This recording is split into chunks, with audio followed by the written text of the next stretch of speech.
7 నుంచి మనం చదువుకుందాం. యెహోవా దూత అరణ్యములో నీటి బుగ్గ యొద్ద అనగా షూరు మార్గములో బుగ్గ యొద్ద ఆమెను కనుగొని, శారయి దాసివైన హాగరు, ఎక్కడి నుండి వచ్చితివి, ఎక్కడికి వెళ్ళుచున్నావని అడిగినందుకు అది, నా యజమానురాలైన శారయి యొద్ద నుండి పారిపోవచ్చున్నాను నేను. అప్పుడు యెహోవా దూత, నీ యజమానురాలి యొద్దకు తిరిగి వెళ్ళి ఆమె చేతి క్రింద అణిగియుండుమని దానితో చెప్పాను. ఇక్కడ మనం చూస్తూ ఉన్నాం, ఇక్కడ హగరు, ఈ హగరు ఎక్కడి నుంచి పారిపోతుంది? సారా దగ్గర నుంచి పారిపోతా ఉంది. కానీ దేవుని తలంపు, దేవుని ఏర్పాటు వేరు. అందుకే ఈ దూతను పంపించాడు అక్కడికి. ఎవరి దగ్గరికి? అమ్మా, హగరు దగ్గరికి పంపించాడు. ఆమె దగ్గరికి పంపించి ఆమెకి ఏం చెప్పాడు? సారాయి దాసివైన హగరు, ఎక్కడి నుండి వచ్చితివి, ఎక్కడికి వెళ్ళుచున్నామని అడిగినందుకు అది, నా యజమానురాలైన సారా యుద్ధ నుండి పారిపోవచ్చున్నాను నేను. అప్పుడు యెహోవా దూత, నీ యజమానురాలు యొద్దకు తిరిగి వెళ్ళి అణిగి ఉండమని సెలవిచ్చాడు. అంటే ఇక చూడండి, దేవుని దూతలు మన జీవితాన్ని సరి అయిన మార్గములో నడిపించడానికి వారు మనకు అప్పుడప్పుడు మన జీవితంలోనికి వస్తూ ఉంటారు.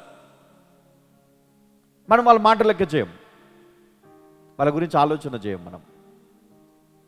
మనకు సరైన మార్గాన్ని చూపిస్తూ ఉంటారు. వాళ్ళు సరైనటువంటి పద్ధతులను వారు మనకు బోధిస్తూ ఉంటారు.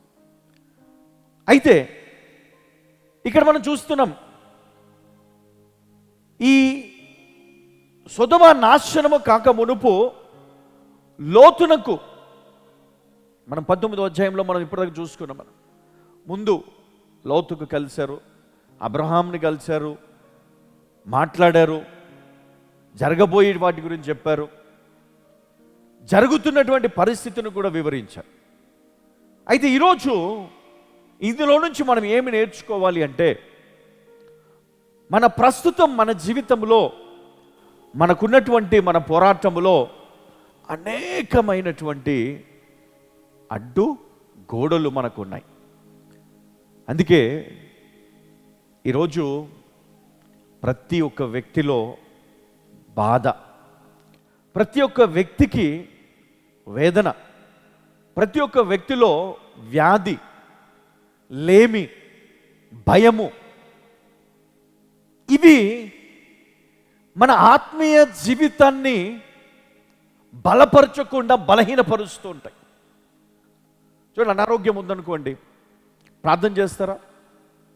అమ్మా, ప్రార్థన చేయం. మనం ఏదైనా ఒక సమస్య మనకు ఉందనుకోండి, వాక్యం వినగలుగుతామా? వినలేం. ఏదైనా ఒక శోధన మనకు ఉందనుకోండి, మనం దేవుని మందిరానికి వెళ్తామా? వెళ్ళం. ఎందుకంటే శోధనలో పడిపోతాం, పాపంలో పడిపోతాం, సమస్యలో పడిపోతాం, రోగంలో చిక్కుకుంటాం, వ్యాధుల్లో చిక్కుకుంటాం. అయితే దేవుడు నీకున్న సంగతిని నువ్వు మర్చిపోవచ్చు. ఎలాగైతే హగరు చచ్చిపోవాలి, కానీ దేవుడు చూస్తూ ఉన్నాడు. ఇదిగో దేవదూతను పంపించాడు ఇక్కడికి. అమ్మ, ఈరోజు నీవు కూడా అనేకమైన సమస్యల గుండా నువ్వు ప్రయాణం చేస్తున్నప్పుడు నీకు కూడా అట్లాంటి ఆలోచనలు వచ్చి ఉండొచ్చు.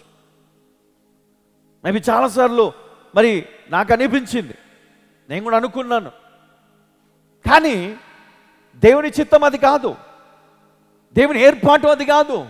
నువ్వు చావాలని దేవుడు కోరుకోవట్లే, నువ్వు నశించిపోవాలని దేవుడు కోరుకోవట్లే, నువ్వు పతనమైపోవాలని దేవుడు కోరుకోవట్లే. దేవుడు నువ్వు బయటికి రావాలా. ఇదిగో నేను పంపిన దూత నీ చెయ్యిని పట్టుకుంటాడు. కాబట్టి నువ్వు ఏం చేయాలా? ఆ దూత చెయ్యి పట్టుకొని పరిగెత్తు బయటికి. అక్కడి నుంచి దేవుడు నిన్ను కాపాడుతాడు, దేవుడు నిన్ను బలపరుస్తాడు. చాలాసార్లు కృంగిపోయి మనం ఏడుస్తున్నటువంటి సమయంలో మనము నిందిస్తూ ఉంటాం. చూడండి, ఇప్పుడు హాగరు కూడా సారాను నిందిస్తూ సారా నన్ను ఇట్లా బాధ పెట్టింది, అట్లా బాధ పెట్టింది, ఇట్లా అట్లా అట్లా ఇట్లా అనుకుంది. కానీ దేవుని ఉద్దేశం అది కాదు కదా. దేవుడు అక్కడే ఉండమన్నాడు ఆమెను.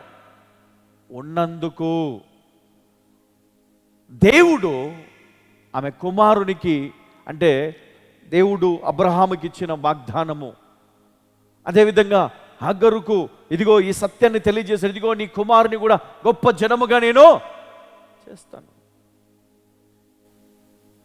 మరి ఈరోజు నీకు నీ సంతానమునకు ఒక గొప్ప ప్రణాళిక ఉన్నదేమో. అందుకే దేవుడు నిన్ను కాపాడుతూ వస్తున్నాడు. హల్లెలూయా. అందుకే దేవుడు నీ కుటుంబాన్ని తప్పిస్తూ ఉన్నాడు. నాశనములో పడకుండా, శాపములో చిక్కుకోకుండా దేవుడు కాపాడుతూ వస్తున్నాడు. హల్లెలూయా.